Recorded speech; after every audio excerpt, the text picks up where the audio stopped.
Patterson here, and before we get into this episode, if you haven't heard any of the more recent episodes, then you don't know what this mess is on my face is all about. And as a public service to you, I just want to let you know because maybe you need to get something checked as well. I recently went to my dermatologist for a spot on elsewhere on my body. And just almost as a side comment, I mentioned this little spot on my nose that was coming back. It would go away, come back, go away, come back. I thought it was nothing, but I mentioned it to them anyway. They biopsied it, and it turned out to be something. And I had to have the Mohs procedure done on there, which is where they go in and they cut what they hope is enough. They test it while you're sitting there waiting. It takes about 45 minutes. And if they got it all, they send you on your merry way. If they didn't, they go in again. Well, they had to go in 3 times on mine. And I was in the chair for about 5.5 hours. And the result was about 25 stitches. But they got it all, thank God. So anyway, this will all heal up. I might have some very slight scarring or something, but no big deal. I just won't look like Elvis anymore. Ha! Anyway, I wanted to tell you that so that if you have any spots on your body that you think are insignificant, go to the dermatologist and let him tell you if they are or not. It could turn out to be a very big thing. You'll be glad you did, and so will your loved ones. So, about this episode, I bet you didn't know that Marilyn Monroe, if she had not died when she did, she would have been 100 years old this month. 100. Doesn't even seem possible, but yet it is. And a great book has come out, kind of about her, but it's more about the impact and influence she still has on people today. And I was surprised by a lot of it. Like many of you, we see her as this sex image here, or sex symbol, I guess they would call it. And we know her for her movies and her photographs and her romances and all that kind of thing, but she was a much deeper person than that. And this book by Amy Gaskin entitled Marilyn Forever is about the people who follow her. They're still huge fans of her, and they consider her a positive influence on their lives, and for very good reason. It's a fascinating story. I encourage you to get the book. I'll have the link on the Boomerocity page as well as in our comments section. And you could go directly to Amy and order it, and I suggest you do. That would support her greatly as well. But this whole thing it's chock full of pictures to it. It all started out with a red lipstick mark on Marilyn's mausoleum. Now that would intrigue me too, but from there it went into interviews all over the world, and this book is a result of it. Get it, but also listen to this interview. As always, I ask that you hit like, and if you're not already a subscriber, please hit the subscribe button. It should not cost you another dime, but it helps us tremendously. So please, please, please help. And send this interview to friends who are film buffs in general and Marilyn Monroe fans in particular. All right, I think they'll really like this interview, and they'll probably want to buy the book. So without any further ado, here is my interview with Amy Gaskin. Until next time, this is Randy Patterson with Boomerocity, and please get those skin spots checked. Take care. Hi. Hello, Amy. How you doing? Fine. How are you? I am doing fantastic. Where are you clicking in from? Los Angeles. Oh, wow. Okay. Yeah. How about you? I'm in the Smoky Mountains way down south, like the Beatles used to say. So, Really? yeah, I'm a That is couple miles. wonderful. Yeah, a couple miles up the road from Dollywood. And well, Amy, I love this book. This is fun. You're right. I mean, I read the one sheet on it, and read up on your work and everything. And this obviously is not a book that people might expect to see or hear. I know what the story is, but tell people how this came about. Yes. So, yes, it was the height of the pandemic. The world is shut down. And in Los Angeles, only essential businesses were open, and it was very restricted even who could be out on the road. And I was looking for a project to do. I'm a journalist, so I was am an essential worker, and I could be out. And I happened to go to Maryland's Crypt. It's not far from my home in Los Angeles. And I found wet lipstick kisses on the granite of her crypt. And I was so startled. I mean, I hadn't seen that before. I'd seen similar things maybe in the old cemetery in Paris, and that I'd seen lipstick on the crypt, but not to this degree, and certainly not when we were afraid to touch our groceries, right? Like, who's doing Right. this? It seemed risky. So I was very curious, and I started spending time at the cemetery, and people would come and visit, and I would ask them, what what what is it about Marilyn that brings you to her grave today? And they would tell me. And what I found so astonishing was the stories and the reasons that they had were very personal. The reasons had very little to do with Marilyn's stardom, other than the fact that, okay, she is a star, was a star, right? But it had to do with Marilyn's personal story of overcoming so much in her very short life. Marilyn had spent time in an orphanage. Her mother was unable to care for her due to some mental health struggles. Hmm. She was going from foster home to foster home. She moved so many times. If I just gave you a list of Marilyn's addresses before the age of 12 and said, go photograph these, you would never realize that those belong to one person as a child who moved that much, sometimes even every few months. So, if you only knew that, you would say, well, whoever this was, this person had a very tumultuous childhood. So that was one thing that people were relating to. There was also the fact that she started her own production company. There were many women that see her as a trailblazer. She wanted to negotiate her own contracts with studios. She wanted to have more of a say. And for a woman to have their own production company, that was also very rare. And Hmm. then there were other themes, like I met so many people who said, well, she inspires me for the way she helped Black people. Marilyn had helped Ella Fitzgerald get a performing job or had helped her in some way in her career. And, being a journalist, you hear things and it's like, well, what's a rumor and what's true? But I Right. really was very, very careful to fact check anything somebody told me about Marilyn. So in the case of Ella Fitzgerald, what I was able to find was the interview with Ella in a magazine where she talks about, I owe Marilyn a real debt, something along these lines. She was a little ahead of her times and she didn't know it. She helped me early in my career. So we know from Ella that Marilyn helped her. And when you think about the 50s and just the racial situation in the 50s, and I'm not even using big enough words for that, it was so awful. Um, it was really remarkable. And so many people were relating to her acts of kindness. I met one woman who said, well, I'm going to be buried near Marilyn. And I was so astonished at that. She lives in England. And she said, well, here's why. When I was a young teen, I've always felt like the black sheep of the family, but I didn't know why. And it wasn't until my later teens that, I realized that I was lesbian and I came out to my mother, and my mother stopped speaking to me. But Mm. I saw that Marilyn was very kind to all people. She was friends with people who were known to be gay. She treated everybody, very inclusively. And that was a huge theme. So there were themes that people were telling me, and I heard them over and over. And I didn't think that people knew these things about Marilyn to this degree. The people who maybe aren't in the official fan club, which there are a number of fan clubs Right. around the world. But it was really, really beautiful, and it was really eye-opening for me.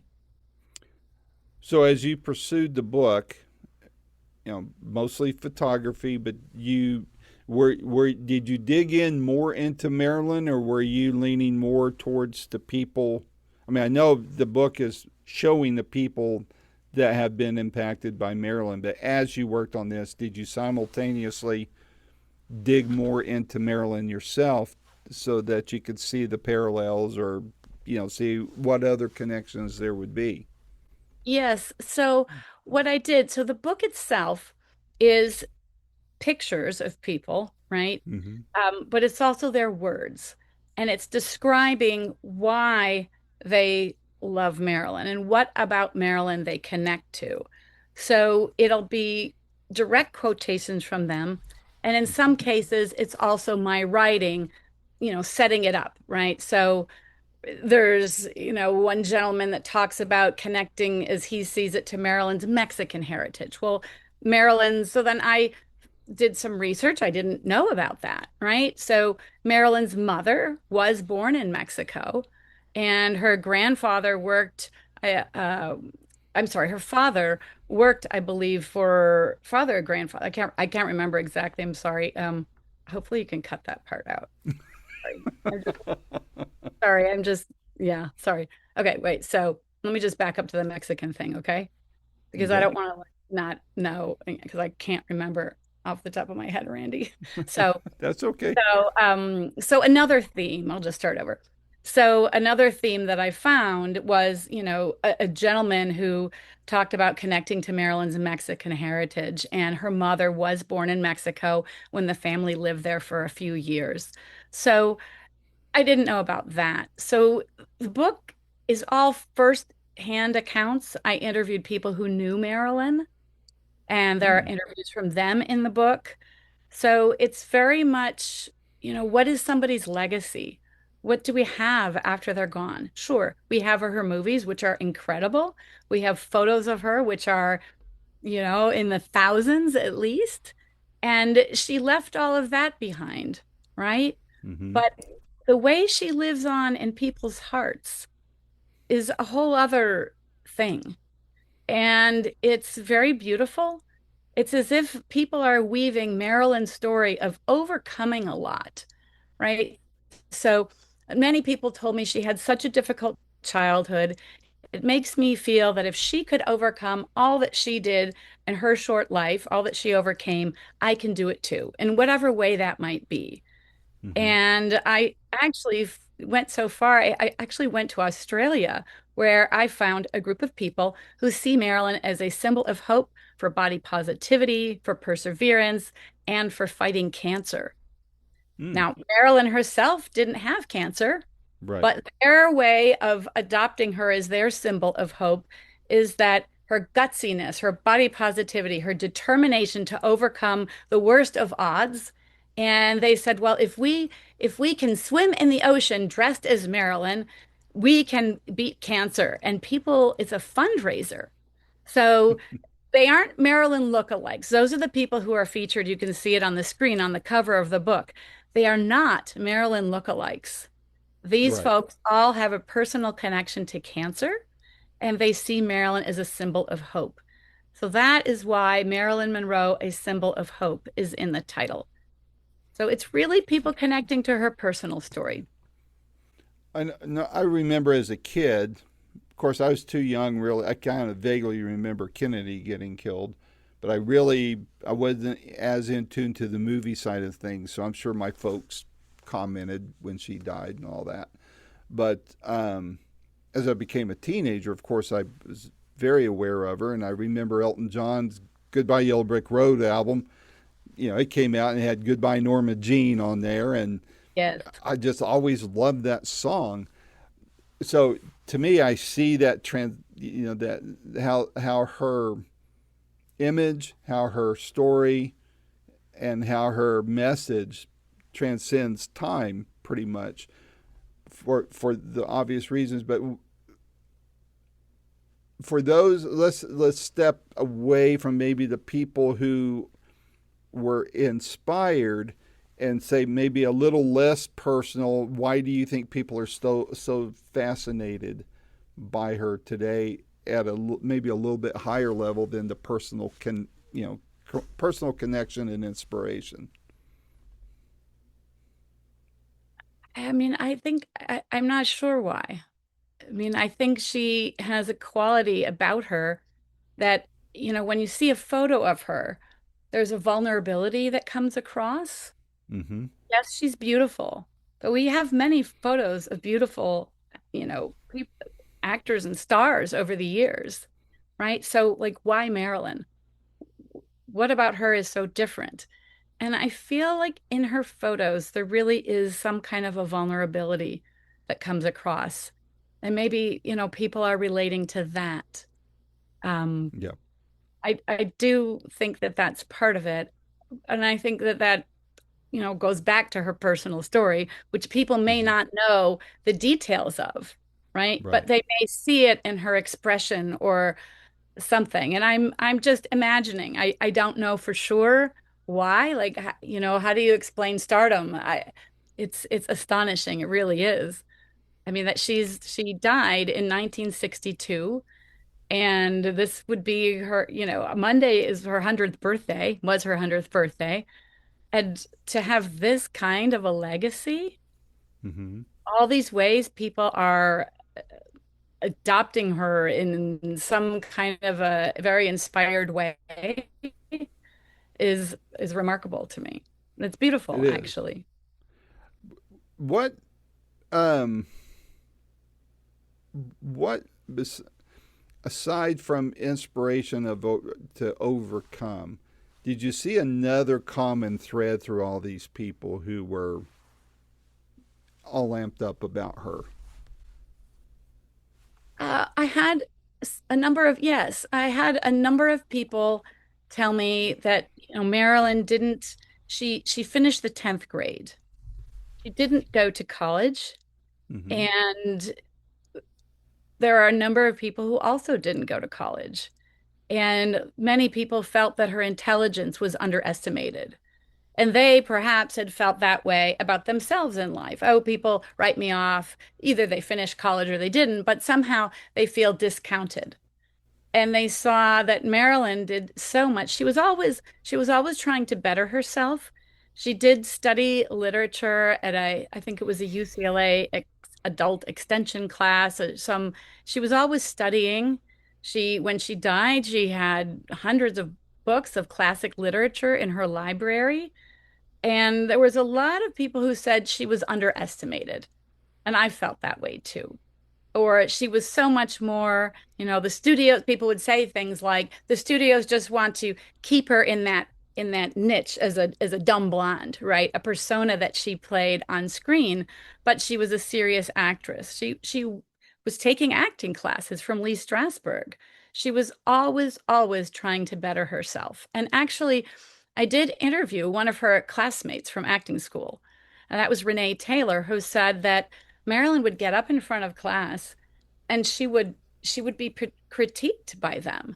And she was willing to do that. And Renee said that she just thought that that was quite remarkable because she was still always trying to learn. And that was really beautiful. So there were people relating to that as well. I think it's fascinating. I mean, my fascination with her was always the mystique, the things we didn't know, or the things that we knew a little bit about, but was a lot was left to the imagination. Her and the Kennedys. How did she die? All that kind of thing, and so some of us see her more as a tragic figure than an inspirational one. In your work on this book, what were there many people that were seeing her more as a tragedy than an inspiration? I would say not. I mean, there's definitely the sentiment that she died too young. I mean, that fact is tragic. However, Yeah. somebody dies, if you die at 36, that's a life cut short. So, in that sense, of course, that is tragic. Mm-hmm. But the people that I met who continue her legacy in these ways, they they wish she hadn't died, but they're carrying her memory forward. So there was less dwelling on, how did she die? I had one person in the fan club very early on say, well, as you're covering this, people are going to ask you, how did she die? Or whatever, like the fascination that the public might have. And he said, you're never going to know, and it's too late. She gave us her movies. Like we can't answer that question. That was what one Right. person said to me, and I thought that that was a very practical approach. And as a journalist, I was very set on reporting things that I knew to be true Mm-hmm. and not Interesting. furthering a rumor or something that we don't know to be fact or that I couldn't verify to be a fact. Right. So the book really does focus on the side that people take from her legacy. I mean, we just had over 1,000 people in Palm Springs. They just, broke the world record for the most Marilyns. And that's incredible, right? And we'll see how long that record lasts. I'll be curious to see. I photographed the group that had it before them, and I've got pictures of that. And so, people may see that there's a tragic, of course, like I said, it's tragic, but I think with time, also, so many people who love her today were not alive when she died. They I don't was going to have. ask you about that. Yeah, I I mean mean, they don't that's have interesting. it is. And so okay, so she died in 62 in August of 62, literally alone one Saturday night in August, Mm-hmm. right? And the idea that, nearly 64 years later in August it will be 64 years. People don't, unless you're really in your 80s. It might be a little younger than that, but to really have a very, very big memory of her is pretty unusual. And so, Well, right. question I was going to ask you is I kind of get where the African American community derived inspiration from her. I'm not. I'm surprised and not surprised, right? But I do see that. Where does how does the LGBTQ? I always get those letters mixed up. So those of you in that community, please don't crucify me. But that community, reveres her. What do you think it is, or what were you told about that community really is inspired and looks to her as a symbol? What I have been told is, and I mentioned the woman who is going to be buried near Marilyn, right? Who is a member of that community, and she shared with me that she really looked up to Marilyn and how Marilyn was so inclusive and had friends, she was very public about having friends who were in the gay community. And there's a feeling that she was very inclusive. That's what's been Wow. shared with me. There may be other reasons, but that is the primary thing that I've learned. What's interesting, you made a comment earlier about how she was inclusive, you know, during her life and to that community in Hollywood, and it was such a, you know, clearly still in the closet. And but the knowing what was going on in Hollywood then, how much was behind the scenes there, and for her to be inclusive even back then, um, because of what she was going through in her private life and stuff, I think that speaks volumes to the woman. What when you first of all, for you, at when the book was all said and done, and you had put it to bed and it was ready to be published, what were maybe two things that were the biggest surprising takeaways for you that you did not know or fully understand before you started the project? Definitely. So I knew very little about Marilyn when I started the project. So I didn't know that she had lived in an orphanage. Mm-hmm. I did not know.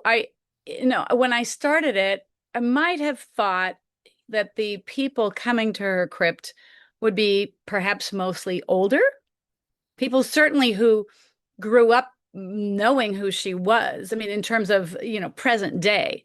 So I thought, maybe it will be older men. I knew that, yes, she had admirers in other communities, but I thought, probably it might be a certain group, right? What astonished me was that it was all ages, all walks of life, all, didn't matter if somebody was wealthy or not wealthy. It was all kinds of people. There wasn't any type that likes Marilyn.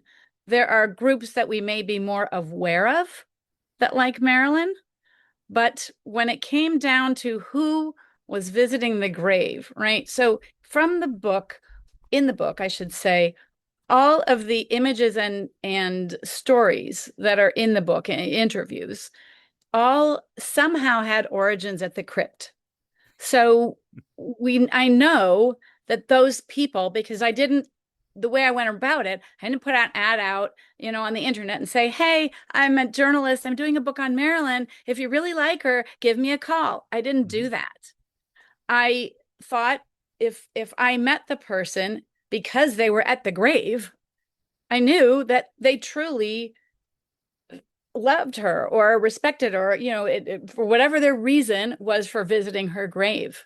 Mm-hmm. So that's how the people who I've included, that's how I came to know them. It might have been somebody told me about that, somebody at the crypt told me you should meet this person, you should go to this place, that. But all of the leads really came from that. And also in Palm Springs, there are a number of images where during the height of the pandemic, they brought in the 26-foot tall sculpture, right, of Marilyn, but that was brought in as a symbol of hope. I interviewed the man from the resorts group that paid the money to bring the statue in, and he said, "Amy, this Marilyn is going to be a symbol of hope. She's going to help jumpstart our city's tourism economy. We've been decimated by the pandemic." Mm-hmm. And I thought, wait, what?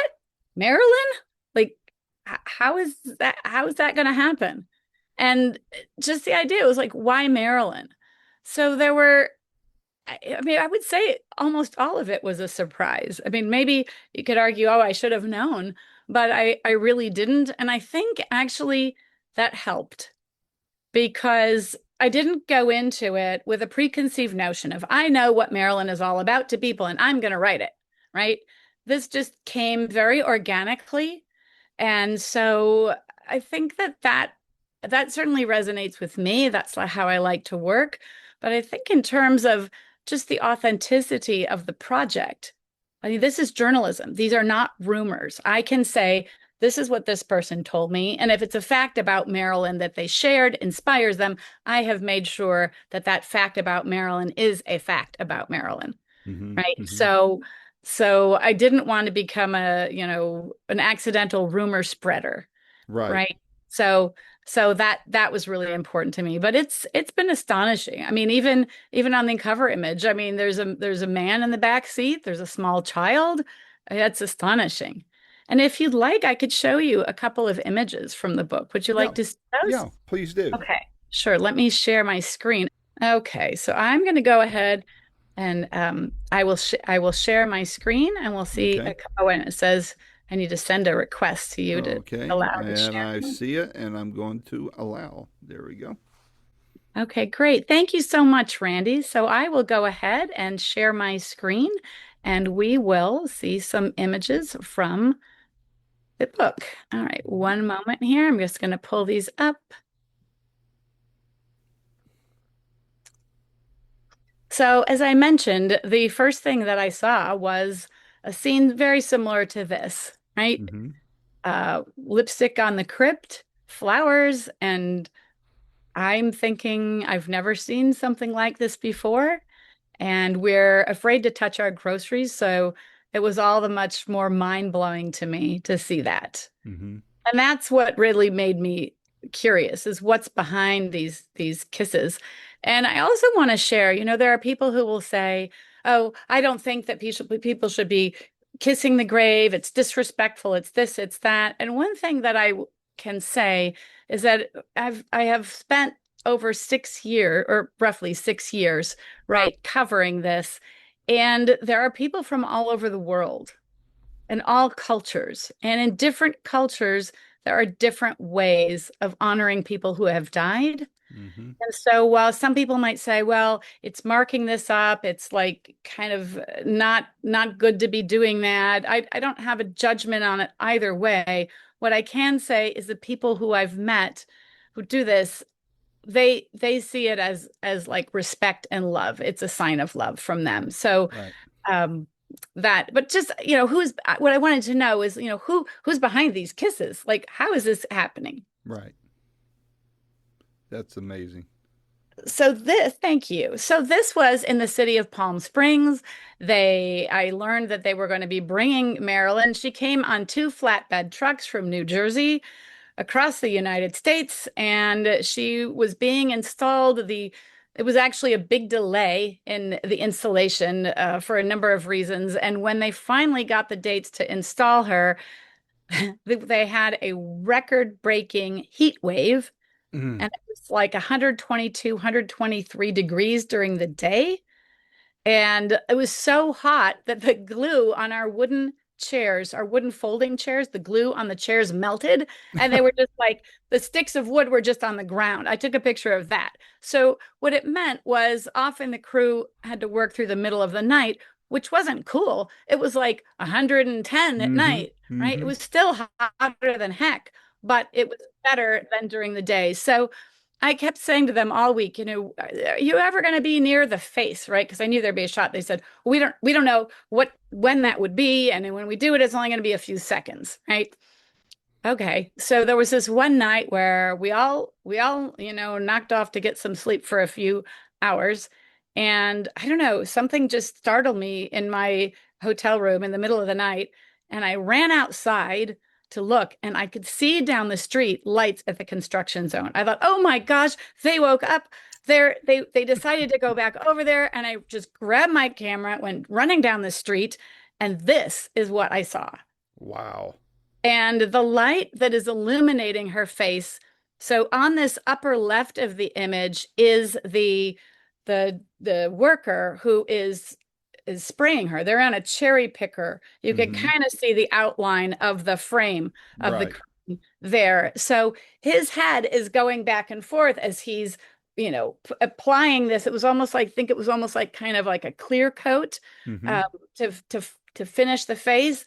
And he's doing it. And so she's blinking in the night because his head is moving because the lamp is on his head. So, I'm just trying to like get the exposure. I don't do by Photoshop. Everything's as you see in camera. So I was really, really pleased to have this image. They were up there for all of a couple of seconds, and I'm really delighted that this is one of the images in the series. I think that would make an amazing print or poster of some sort. That is just, there's a very surreal look to that I really like.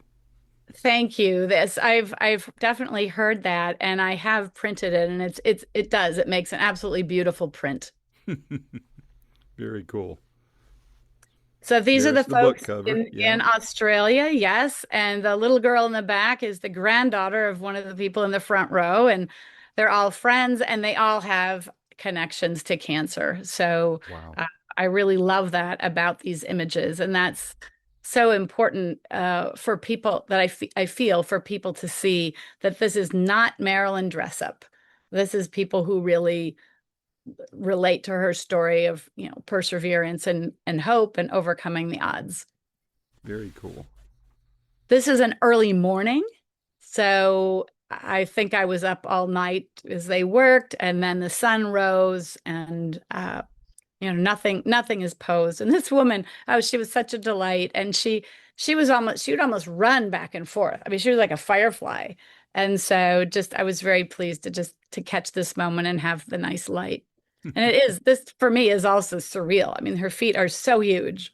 I Yeah. just They really are that big. It's unbelievable. From the appearances of it, the whole statue appears to be accurate and to scale, which Yes, is I believe amazing. that it is. Yeah. Yeah. Wow. And so this is actually at a club event. They were holding a party at someone's home. And I got there early and I pulled up. I'm on parked my car on the street, walked up to the house. I saw this Marilyn poster hanging on the front of the house, and I thought, well, that's really an interesting scene. If anybody coming to the party should step right in this spot, that would make a really nice image. So I hid behind my old Camry, kind of like in a really nice neighborhood. And I'm just like, okay, hiding out. And then this woman walked up the steps and I just moved into position and made the frame. So Looks like Marilyn walking in. doesn't it though? Doesn't it? Right? She really does channel Marilyn. And so I was really, really pleased to find this. But I get asked, is that Marilyn's house? It's not Marilyn's house, but it is where a lot of fans like to host parties. So that was really, really fun to be able to catch this image. Very cool. This woman calls herself the Black Marilyn for the reasons that I told you earlier and her helping Ella get a job. Marilyn was also known, there are a lot of pictures of her when she would visit orphanages. She would seek out the Black children and she would be photographed with them. And, that wasn't happening in those years. And she made a point of doing that. And I think that's really beautiful. It's not just the Ella Fitzgerald story. There are a lot of stories of Marilyn doing, what we today would consider like, well, a very kind thing. And I feel like during Marilyn's life, it seems that she did these things so naturally, right? She didn't make a point of it. It's how she was as a person. So what was very natural to her today, when we look back on today, with the hindsight that we have of today, and we can look back, we can see how unusual it was for the time that was. So It wasn't for publicity. It was just for her no, own. Yeah. right. It's just who she was. Amazing. Gosh. So this is the group. They all have a tie to cancer. The year I photographed it, over 500 people Wow. were with ties to cancer. And, this image is funny. This image was not going to happen. I had the idea to have a big group shot. And at the last minute, they said, it's not going to work. We've got the parade coming. There isn't time. It wouldn't be safe. And I said, wait, it wouldn't be safe. They're about to swim in the ocean with sharks, right? How is the picture not going to be safe? And I literally like went and got a megaphone, a Coast Guard megaphone the day before.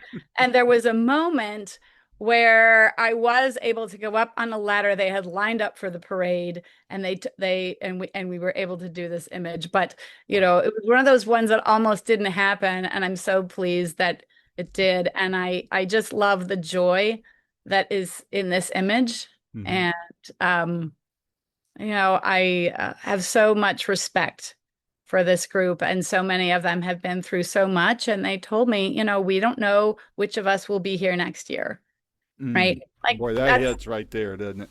right, and that is life. We never know. Mm-hmm. And but they believe, let's make the memories while we can. Let's support each other. There's an image in the book where people are crossing the finish line and they're wearing halos, like to depict their team. So one of the things that happened when I went to Australia is I went into cancer hospitals of some of the people who are in this picture. And while they got their treatments, while certain things were happening, some of them understandably were not able to swim. So maybe they have family members swimming on their behalf in this image. But so I had met a number of them, let's say 6, 8, 10, and I'd been following them in the weeks leading up to the swim, right? Because I knew that on the day of the swim, of course, there's going to be lots of Marilyns and there'll be fun images. But I really wanted to be able to have the behind the scenes why they're swimming.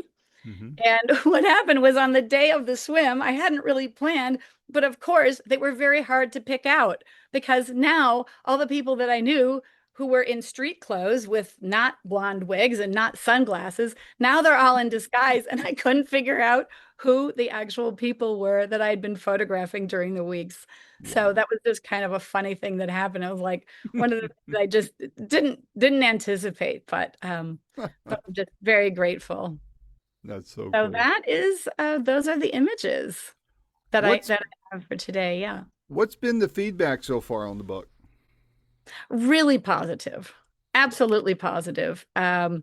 We just were named this morning, in People magazine as they came out with a list of 10 Marilyn Monroe books to celebrate her 100th, either that are out or coming out, right? And we were number 3.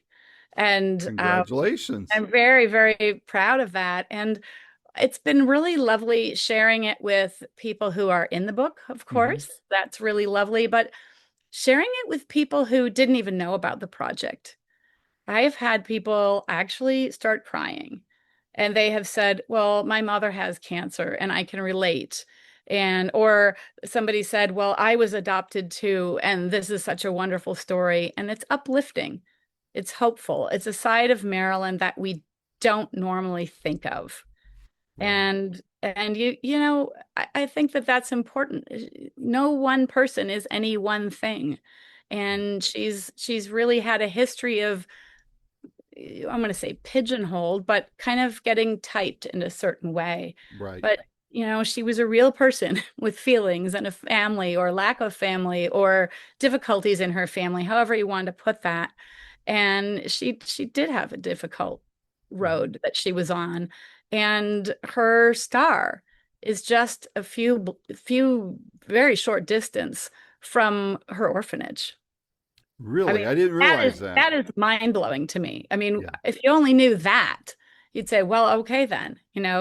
She really went through something and she really, she became a star. And that's beautiful. So the reaction's been positive, very positive.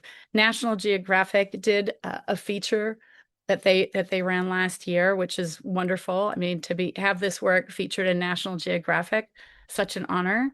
I saw And that. Very good. but it's been very, very positive. Really, really lovely.